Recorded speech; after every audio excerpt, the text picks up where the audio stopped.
Hello and welcome back to Send Me. My name is Becky Murray and I'm the founder of an organisation called One by One. Our heart is simple: to stop the vulnerable from being exploited around the world. Throughout our travelling around the world, we've met many different people groups and it's been such a joy to be a part of different cultures through our organisation. But I remember one people group in particular that really stood out to me, and that's because they described themselves as the forgotten people.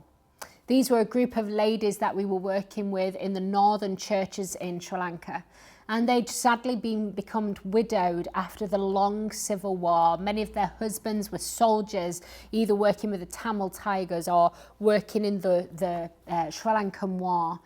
And they'd gone through incredible atrocities in their lives. And initially, when the war first finished, there were many aid agencies coming in to help these beautiful women, to help them as they got young children still needing to provide food for. But all of a sudden, as the media became bored of the story of the war out there, long since all the agencies had left the country, and these ladies described themselves as forgotten. They were the forgotten people, the forgotten victims from the brutal civil war out there. I remember just looking at them as they described themselves as feeling forgotten, and you could sense the pain. Many of them had gone through incredible hardships. I remember one woman had managed to navigate her way through this huge ravine. She was fleeing an attack, and she'd got two small babies with her. And as she's fleeing this horrific attack upon her and her children, she couldn't no longer carry both the children through the ravine. And there in that moment, she had to make this awful decision of which child she was going to let go because she couldn't carry both. Everyone around her had already got their hands full carrying either their own children or their own belongings. And she just had nowhere to turn. And she said when she finally reached the refugee camp, missing one child, she finally got there to discover no food was available for weeks. They actually went for several weeks without food. And time again, she said, I felt forgotten.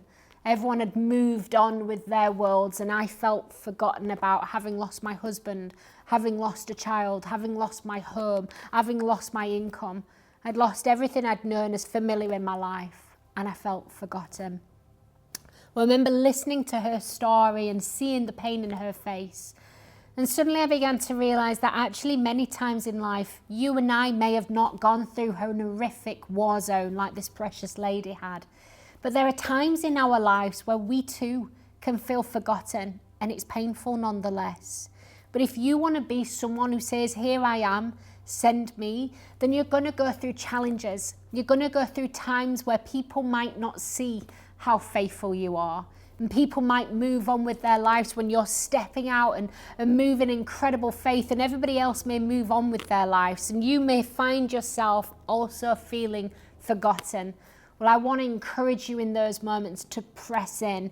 I'm going to look at some people in the Bible to see how they responded in certain situations and to see how God moved on their behalf, even when they potentially felt forgotten.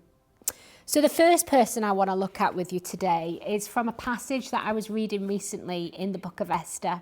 The book of Esther is this incredible story of how God came through for the Jewish people. And he did it through a young woman who was simply available. And we see God move in the most powerful way. But recently, as I was reading that account, all of a sudden, Mordecai jumped off the pages to me. You see, Mordecai discovers an attempt on the king's life. Mordecai is going about his business and he suddenly hears two guards talking now. These were guards who were supposed to be keeping the king safe, and yet they were the ones plotting to assassinate the king. Well, Mordecai overheard this, and so he reported it to Esther, who then went on and reported it to the appropriate channels, and the king's life was saved and the plot was thwarted. Well, what happened for Mordecai? Was he celebrated in this moment? Was he championed in this moment for saving the king? No, absolutely nothing happened for Mordecai in that moment. Life went on and he was forgotten about. And years later, we read how the king suddenly has this time where he can't sleep very well. And so he says to his servant, okay, can you get me the daily logs? And I'm guessing the daily logs weren't all that great in those times because he was using this as a sleeping aid to help him fall asleep. And so maybe the logs talked about a chariot bumped into another chariot this day, or somebody's donkeys has gone missing, or I don't know what was going on. But the king's reading these daily logs, and all of a sudden he comes across the assassination attempt, and he reads that Mordecai had thwarted this plot upon his life, and because of him he was saved and rescued. And so he said to his servant, "What did we do for this man? In what way did we honour him? In what way did we remember him and celebrate what he'd done?" To which the servants say, "Nothing. We didn't do anything for him." Now, Mordecai could have felt forgotten in that moment. He could have been so frustrated because he hadn't been celebrated. He'd spoken up and saved the king's life, and yet no one had even remembered it. No, everyone had forgotten what he'd done. The truth was, Mordecai didn't need celebrating in that moment, but what he did need was his life saving several years later. You see, while that plot line was unfolding, there was another plot line also unfolding, and that was Haman. Haman hated the Jews, and in particular, he really didn't like Mordecai. Mordecai wouldn't bow down to him, and that really frustrated Haman's ego. And so Haman is coming in to see the king to ask for Mordecai's head. And it was the exact night before where the king couldn't sleep. God is so strategic in his timing. Mordecai could have been frustrated that before he wasn't celebrated and championed when he stopped the assassination on the king. And all this time had gone by where he'd been forgotten about. But actually God was being strategic in his timing. So all of a sudden, Haman comes into the king, and the king turns to Haman and says, "Hey, what should I do for someone who should be celebrated, for someone who should be shown honour?" Well, Haman thinks the king is talking about him. Wow, how pride can absolutely blind you. And so he says to the king, "Oh, go all out. Give him real royal pomp and ceremony. Put him on your horse and parade him through the streets and give him the whole show."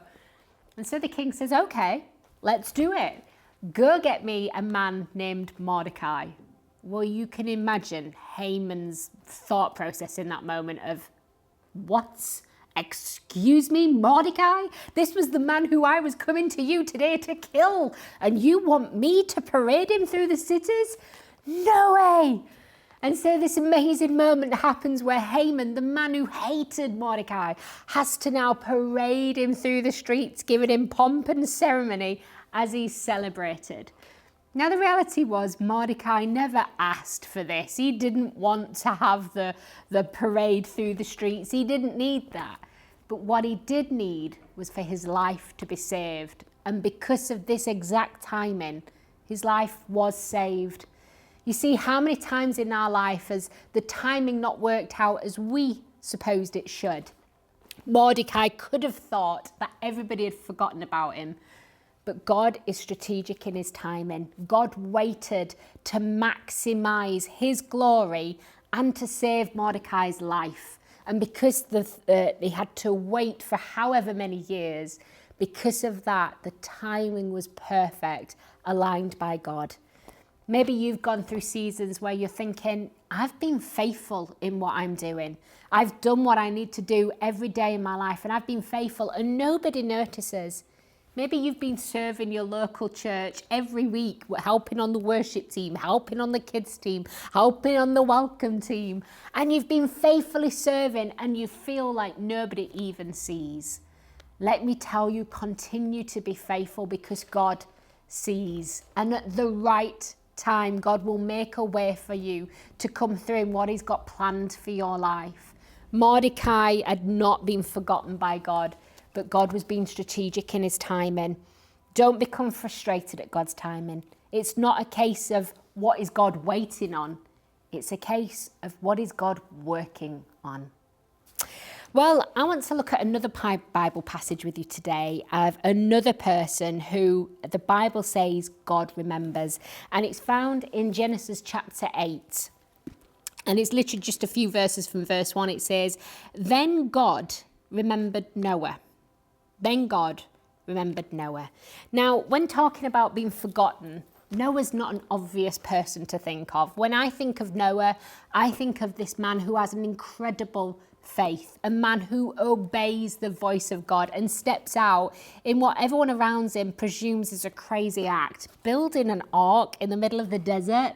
Like, we've not seen rain for years. What are you doing? But Noah, in his faithfulness, builds this ark. And so I think of Noah and I think of faith or boldness and obedience to God. But chapter 8 kicks off immediately with the words, "Then God remembered Noah." So does this suggest that God forgot Noah?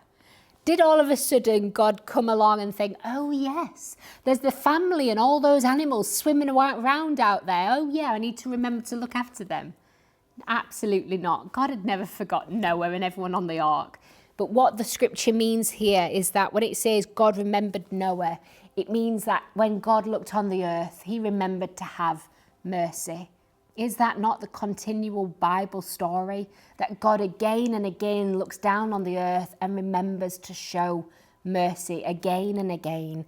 And he did it with Noah. He looked down in the midst of the flood and remembered his promise over the earth. So how did God remember Noah?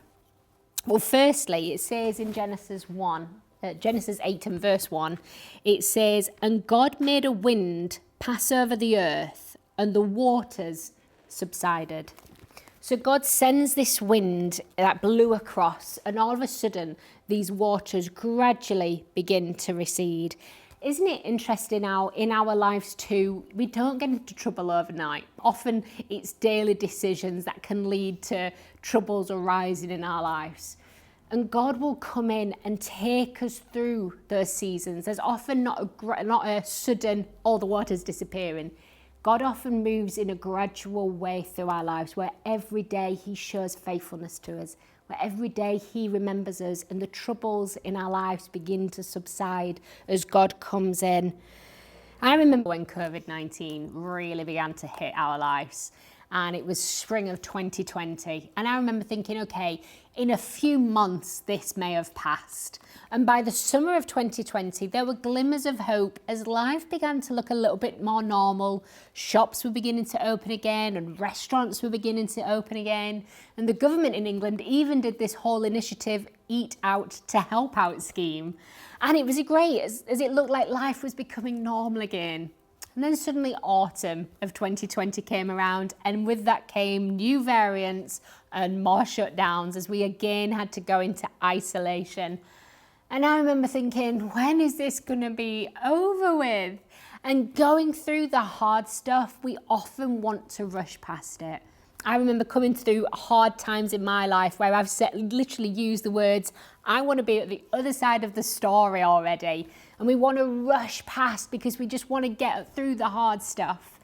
But you know, there's something about going through the journey that God honours. As we go through the moments of the hardship, God remembers us.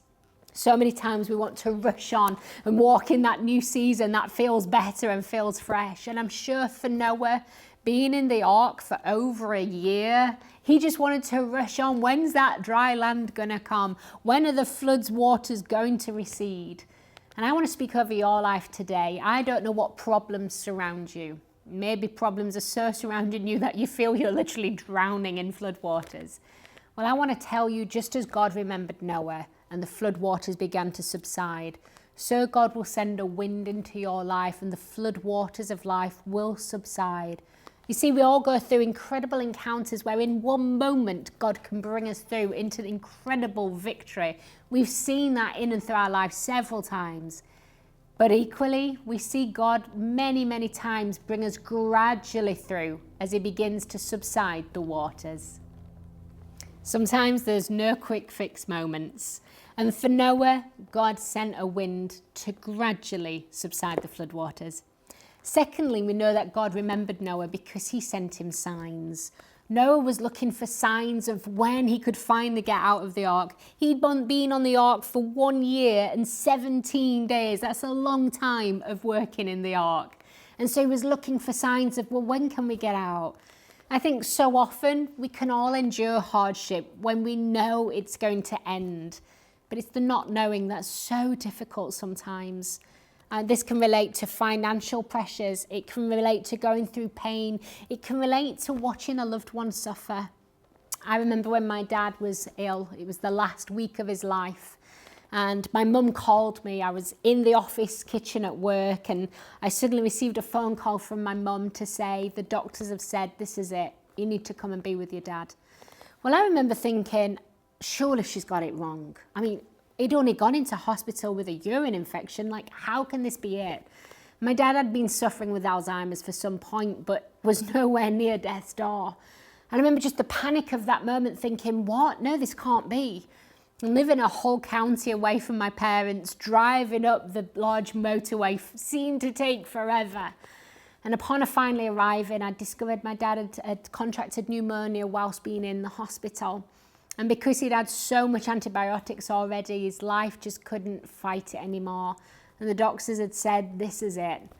While we sat round my dad's bedside, there was my mom and my two sisters and myself, and we all gathered around his bedside, waiting for him to pass. It actually took 7 days before he did pass on to eternity. But in those 7 days, watching him struggle for every breath was insanely difficult. I longed that my dad would have a peaceful passing, just like other family members had. My dad was such a good man who honoured and loved God greatly, and I longed for him to have a pain-free passing. And those 7 days felt so long and so brutal. I remember the final day when he did pass on to glory, of this bizarre feeling of relieved he was no longer in pain and struggling, but at the same time, this real sad loss of my dad. And sometimes we can endure things if we know when it's going to end, but the going through it is so difficult, not knowing when is this going to be over with already. And for Noah, God sent him signs to bring reassurance. So firstly, Noah sends out a raven. He's probably thinking, will I ever live on dry ground again? And he sends this raven out, and the raven flies back and forth, but it doesn't return. So then Noah sends a dove out, and the dove returns to the ark because it's got nowhere to land. He sends out a second dove, and this time it returns with an olive leaf. So Noah knows by this that plants are now starting to grow on the earth again. This is a positive sign, but is it yet time? And so then he sends out a third dove, and finally this third dove doesn't ever return. There are signs coming that the end is almost in sight. And what amazes me about Noah during these times is that he patiently waits for God's timing. He doesn't rush on. I know what I'm like. And I think if I'd have seen a mountaintop in the distance, I'd have been like, okay, get me out of this ark. The ark was no pleasure ship. This was no cruise boat. This was hard working of feeding the animals day in, day out. And I'm sure if I'd have seen a mountaintop in the distance, that would have been it. I'd have been climbing out of the window or taking the hinges off the door and swimming across because I'm desperate to get back on dry land after being in the ark for over a year. And yet Noah patiently waits for God's timing. God brings the waters, brings a wind to subside the waters. He then brings the signs through these beautiful birds. And Noah waits for God's timing. I remember a few years ago, I was applying for a visa to get into Pakistan. And my flight was taking off in the early hours of Monday morning.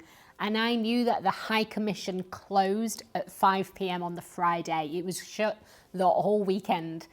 And it got to the Friday afternoon. Now, weeks before, all the people I was traveling with had already got their visas. And yet I'd been sent challenge after challenge after challenge from the High Commission of they need this paperwork and then they needed this paperwork. And I'd submitted everything but was still being declined. Well, I was full of faith that my visa will come through at the appointed time up until the Friday. When it got to the Friday, the last day of the embassy being opened, I began to buckle. I was so nervous that I wouldn't get a visa and that I wouldn't be able to go out for the opening of the safe house out there. I remember being so nervous and losing all hope. And then at about 4 p.m. in the afternoon, I received a phone call from a friend of ours who worked in Parliament. And he said, okay, I'm going to call the embassy and try and put a good word in for you. Well, I knew the embassy closed at 5 p.m. and it was 4:30 p.m. and I had heard nothing. And I remember thinking, I can't go. Everybody else is going to be able to go, but I won't be able to be there for the opening of the safe house. And I was so disappointed. And then all of a sudden, at 4:45, 15 minutes before the embassy was going to close, I received an email to say my visa had finally been granted and I was able to make my flight in the early hours of Monday. You know, God's timing is perfect. He's never late and he's never too early. God's timing is perfect in our lives. And if there's anything we can learn from Noah, is we're not forgotten. We can rest in God's timing. Sometimes we think it's too late, it can't come soon enough, but we can rest in God's timing because his timing is always the best. Finally, the third way that God remembered Noah was that he spoke to him. Imagine the moment where no one knows when to get onto the ark. And so he's told all his family of this is when we're going to get on the ark. And then day after day passes on the ark, where you can imagine his wife or his sons and his son's wife saying to him, well, can we get off the ark? You told us when to get on, but when can we get off, Noah? You sent out the raven ages ago. When do we get to go off? And Noah goes back and consults God. And you can imagine the horror of the radio silence. I think we've all been there where we've had moments where we know what it is to know the voice of God in our lives. But then we could go through challenges and we go and consult heaven and all we seem to hear is silence. And that heartbreaking moment. And sometimes when you're a leader or you're running your business, people come to you and expect you to have all the answers. And when you go and consult God and you can't hear anything, what do you do then?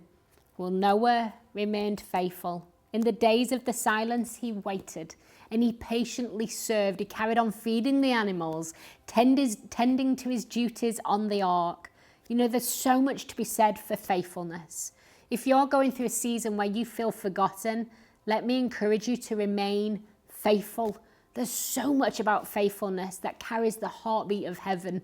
It's not the glamorous side of life. It's the daily being diligent, being a person of integrity, being a person of faithfulness, a person who's true, a person who's willing to serve in the seen and in the unseen moments. And for Noah, he waited. And then the voice of God came. In verse 16 and 17, it says this in chapter 8. It says, then God spoke to Noah, saying, go out of the ark, you and your wife and your son's wife with you, and bring out with you every living thing, all the flesh that is with you, the birds and the cattle and every creeping thing that creeps on the earth, so that they may abound in the earth and be fruitful and multiply. So God finally speaks to Noah and Noah goes out. But what I love is what Noah does next. You see, God had not forgotten Noah. He was very much watching Noah all through that season. But when Noah gets off the ark, do you know what the first thing he does? When you carry on reading in chapter 8, the very first thing Noah does is he builds an altar to God. You see, maybe you felt forgotten about. Well, let me tell you, God's not forgotten you. But likewise, please don't take your eyes off God. How many times have we met people who we feel that they're forgotten about and so they turn their backs on God? That's the very worst thing they could do. Just as God remembered Noah, so Noah remembered God. Now I want to encourage you, remember God in everything that you do. In your daily life, remember to seek him first and then everything else will follow. I'm going to show you a quick video now about one of our little boys in the King's home. It's a boy called David who also felt forgotten. Please watch this.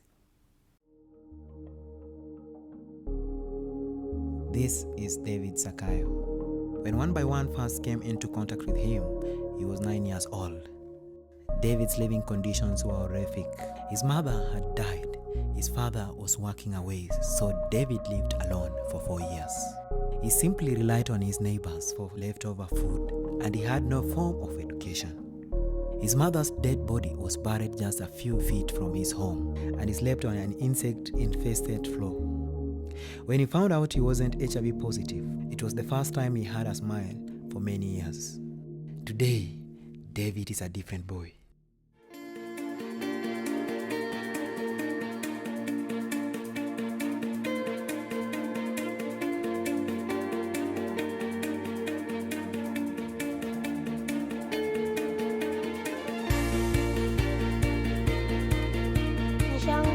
life is better now at King's. My friends are Evans, Emmanuel, Seth, and Derek. My favorite subject is maths. I like it because I get top marks.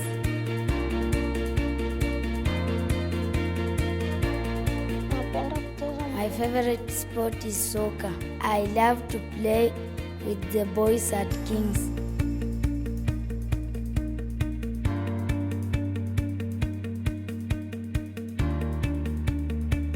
When I came to King's, I received Jesus and my life has changed.